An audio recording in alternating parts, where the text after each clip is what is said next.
Olá a todas e a todos, bem-vindos à primeira aula então sobre Introdução à Estatística e Análise de Dados.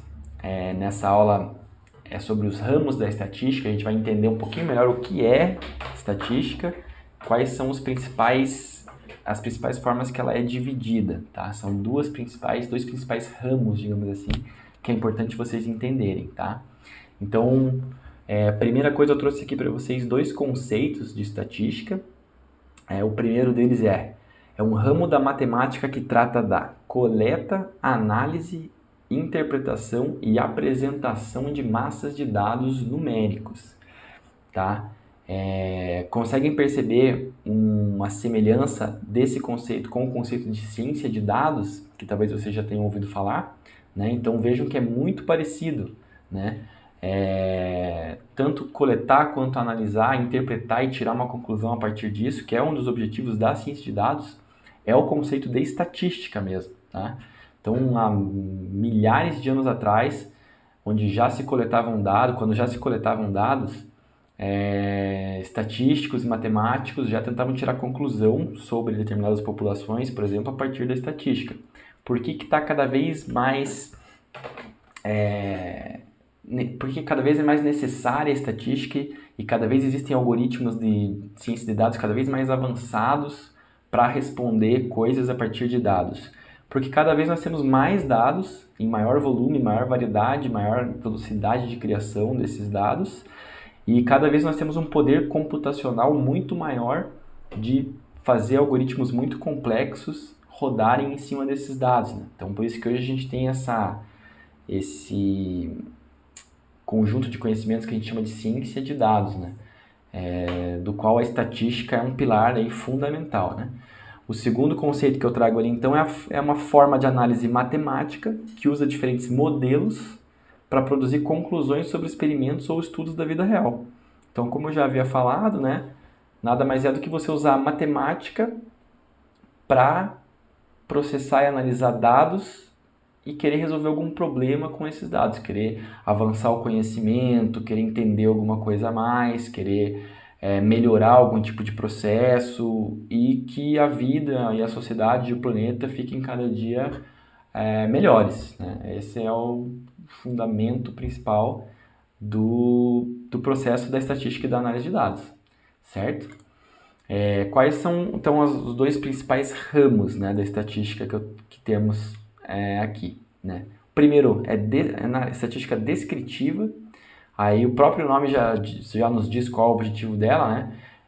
O objetivo dela é descrever uma população, seja uma população de pessoas, uma população de máquinas, uma população de, enfim, qualquer entidade, né?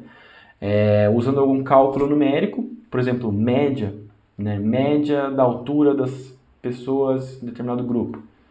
Isso seria um cálculo numérico que descreveria essa população, digamos assim, né? Ou por um gráfico, né? Usar um gráfico para descrever uma tabela de frequência, que seja uma tabela que nos dê a diferença de número de pessoas por determinadas categorias, faixas etárias, por exemplo. Seria um mecanismo estatístico para descrever essa população, nada mais do que isso, tá? Apresentar um resumo desses dados, né? Geralmente esse é um primeiro passo para a gente olhar para os dados e tentar tirar algum tipo de ideia de análise, por exemplo. A gente usa a estatística descritiva também para isso, tá? O segundo ramo, então, muito importante é a estatística inferencial. Também o próprio nome já nos dá uma ideia. O que é uma inferência, né? É você pegar uma população vamos pegar uma população de máquinas, por exemplo, né, de uma indústria. A gente não consegue medir toda essa população de máquinas, tem lá 3.000 máquinas, a gente pega 30 máquinas, faz um estudo em cima delas e extrapola essa conclusão que a gente vai ter sobre essas 30 máquinas para todo o universo de máquinas. Então a gente faz uma inferência, tá? Isso é estatística inferencial. Como é que a gente faz isso? Usando testes estatísticos, testes de análise de dados, técnicas de análise de dados, tá? Para a gente fazer uma previsão sobre essa população, tá? De máquinas, como o exemplo que eu dei. Para isso a gente usa o quê? Usa probabilidades para gerar essa conclusão, tá? Isso a gente vai deixar um pouquinho para depois, para a gente se aprofundar muito bem em como é que a gente faz esses testes da estatística inferencial. Isso a gente vai ver depois, mas o importante agora é vocês entenderem os dois principais ramos da estatística. Tá? Quais são os tipos de perguntas respondidas pela estatística descritiva? Vamos lá, qual a medida central da população estudada? Então pode ser a média, né? Vocês já devem talvez estar familiar com o conceito de média, né? Então, qual a média do peso da população? Isso é uma descrição, tá? Qual é a variação encontrada na população? Também existem alguns cálculos que a gente pode fazer para saber como esse peso varia dentro dessa população. A gente poderia só tirar esse número de um determinado conjunto de pessoas, seria uma estatística descritiva. Como a população é distribuída, então sabemos o peso de todo mundo, qual que é a distribuição desses números de peso dentro de uma escala de quilos, por exemplo, né? Tem mais gente que é mais magra, mais gente que é mais gordinha, mais gente que está no meio, enfim.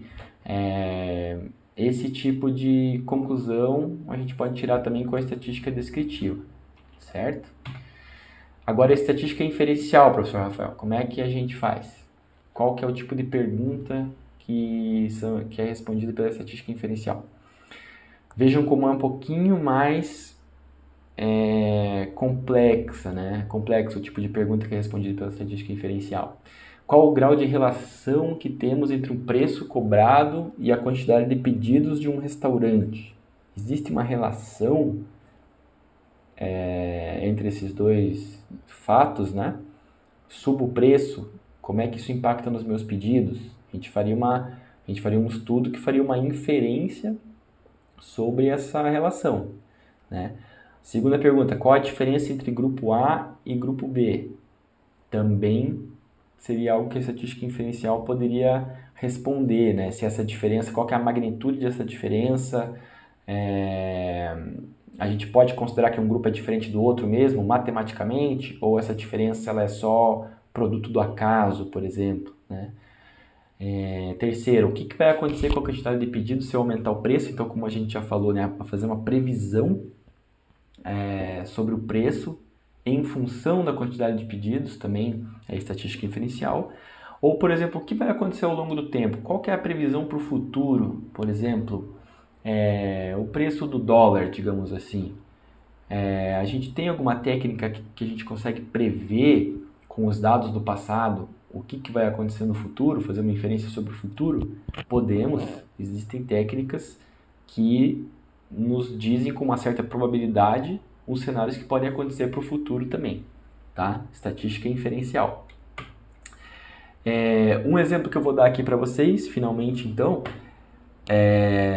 esse ano é um ano de eleições aqui no Brasil, né? Então a gente começa a ter muito contato com pesquisas eleitorais, né? Que nada mais é do que muito bem fundamentadas. Geralmente as pesquisas são muito bem fundamentadas estatisticamente, são instituições estatísticas de pesquisa que fazem esse tipo de pesquisa eleitoral, tá? Pela estatística descritiva, poderíamos ter qual a proporção da população que vai votar no candidato A, qual a proporção da população que determinado estado vai votar no candidato A, qual é a renda média das pessoas que vão votar no candidato A. Estamos descrevendo essa população, né? Agora, quando a gente fala assim, existe uma relação entre renda média e a escolha do candidato A, por exemplo, pessoas mais ricas, mais pobres, elas tendem a serem diferentes na intenção de votar no candidato A, por exemplo, ou a proporção de eleitores do candidato A no Paraná é diferente da proporção do candidato A em Santa Catarina, por exemplo. Podemos usar a estatística para fazer um cálculo que vai nos dar exatamente essa resposta, se há diferença matemática ou não há diferença matemática. Isso seria a estatística inferencial. Aí você pode estar se perguntando, né? Mas Rafael, eu tenho aqui que o Paraná vai votar, 40% das pessoas do Paraná vão votar nesse candidato. Em Santa Catarina são 37%. Então eu posso falar que no Paraná esse candidato está melhor do que em Santa Catarina. O que você está falando de estatística para concluir isso? A estatística ela vai um pouco mais além. Às vezes, essa diferença numérica que a gente percebe, ela não é significativa do ponto de vista estatístico. Vocês já viram falar na pesquisa eleitoral sobre a margem de erro de uma pesquisa? Aquilo nada mais é do que um intervalo de valores que a gente não pode ter certeza, a gente tem um nível de certeza que o valor real da população toda está variando dentro daquele intervalo. Então você fala 40%, mas o intervalo às vezes varia de 35 a 45. Aí um outro candidato tem 38 e o intervalo vai até 41. Ou seja, essa sobreposição dos intervalos, que a gente chama de intervalos de confiança, né, onde a gente pode ter certeza que o valor está dentro daquilo ali, quando eles estão sombreados, né, quando um contém o outro, aí a gente nunca vai poder falar que categoricamente o candidato A está na frente do candidato B, mesmo com essa diferença numérica. Tá? Então existem testes para a gente fazer que vão nos dar essa certeza ou não dessa diferença numérica ser significativa. Tá?